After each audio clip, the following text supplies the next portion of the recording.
அந்த மாதிரி இப்போ வந்து எனக்கு வெறும் மர்டர்னு சொல்றா இல்லை சஸ்பெக்டட் செக்ஷுவல் அசால்ட் அண்ட் மர்டர்னு சொல்றா? Sexual assault murder, sexual assault murder, sexual assault மர்டர்னா அதுக்கான எவிடன்சஸ்க்கு நம்ம சேகரித்து நம்ம அனுப்பிச்சிட்டோம். அதுக்கான ரிசல்ட் வந்ததுக்கப்புறம் நம்ம சார்ஜ் ஷீட் எவ்வளோ சீக்கிரம் நம்ம இன்வெஸ்டிகேஷன் போயிட்டு நான் ஜென்ரலாக சொல்லி நமக்கு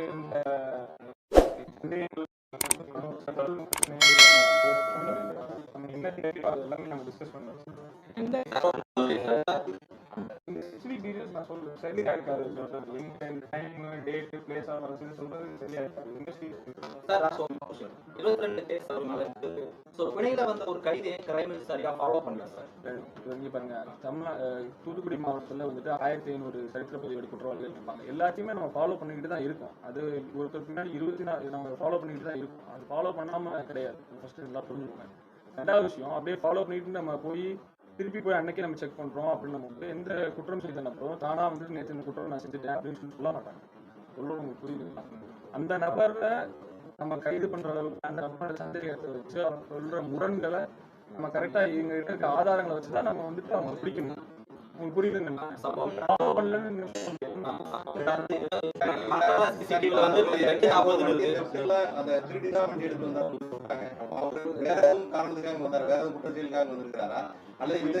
நம்ம விசாரணையில தான் தெரியும். சம்பவம் நடந்தது இரவு நடந்திருக்குது. ஆனா அந்த காற்றால சிசிடிவி வந்து 2:40 நீங்க வழக்கோட ஸ்பெசிபிக் நான் திருப்பி சொல்றேன். சம்பவம் நடந்த இடத்துல அந்த சிசிடிவி இல்ல. அது எங்களுடைய அனாலிசிஸ்ல வர்றது. நான் சொல்றேன் புரியுதுங்களா?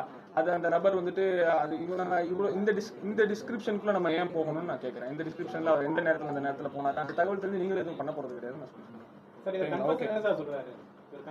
நான் திருப்பி உங்கள்கிட்ட ஒரு வேண்டுகோளா வச்சுக்கிறேன். வழக்கோட ஸ்பெசிபிக்ஸ் பத்தி நீங்க டிஸ்கஸ் பண்றது சரியா இருக்காது. அது சட்டப்படி பண்ண நல்லா அந்த ஒரு சிசிடிவி இவ்வளவு விஷயங்கள் நான் சொன்னேன். அந்த ஒரு சிசிடிவி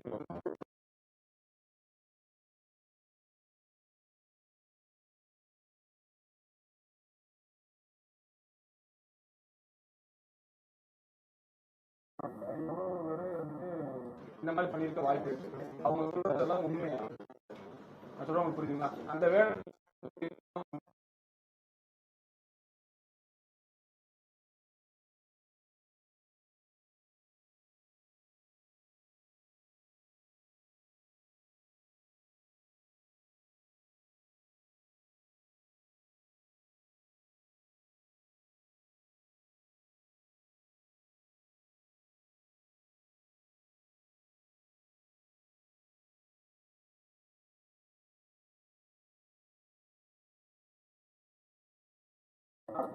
பாதுகாப்பு என்ன நான் ஏற்கனவே சொல்லியிருக்கேன்.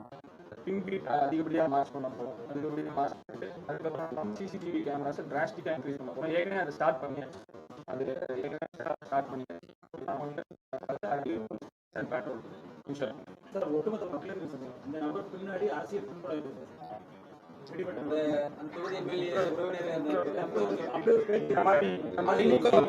சொல்றாங்களா சார்? நீங்க உறுதிப்படுத்தினீங்க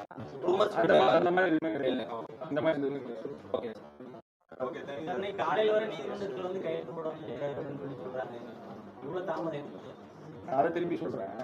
தூத்துக்குடி மாவட்டத்தில் ஒரு 1500 கிட்ட தோராயமா வந்துட்டு சரித்திர பதிவு குற்றவாளிகள் இருப்பாங்க.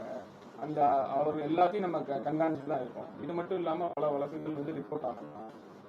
சொல்றவங்க புரியுதுங்களா? அந்த நபரை போலீஸ் போய் விசாரிச்சு பேசினா வந்து ஒத்துக்குவாங்களா? நமக்கு ஆதாரங்கள் தேவை, எவிடன்சஸ் தேவை. இப்படிதான் பண்ணியிருக்காங்கன்னு நீங்க இந்த வழக்கோட காம்ப்ளெக்சிட்டியை புரிஞ்சுக்கிட்டீங்க அப்படின்னா ஒரு ஸ்டேட் ஹைவே 75 பக்கத்துல ஒரு 200 மீட்டர்ஸ்ல அசோசியேட் புரியுதுன்னு நினைக்கிறேன். இப்போ நான் அதை சுற்றி இருக்க கிராமங்கள்ல இருக்கக்கூடிய ஆண்களுடைய எண்ணிக்கை சொல்லும் போதே உங்களுக்கு புரிஞ்சுக்கணும். எத்தனை ஆண்கள் இருக்காங்க, அந்த ஒவ்வொரு ஆணையும் நம்ம வந்துட்டு பண்ணியிருக்காங்க அந்த மாதிரி பண்ணலையான்னு சொல்லிட்டு ரூல் அவுட் பண்ணுறது ஆரம்பிச்சு 461 ப்ரீவியஸ் அஃபண்டர்ஸ் இருக்காங்க. அவ்வளோ அஃபண்டர்ஸையும் நம்ம ரூல் பண்ணுவோம்.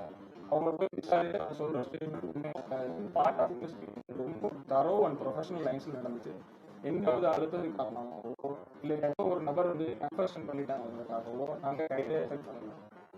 உங்களுக்கு புரிஞ்சுக்கணும் நினைக்கிறேன்.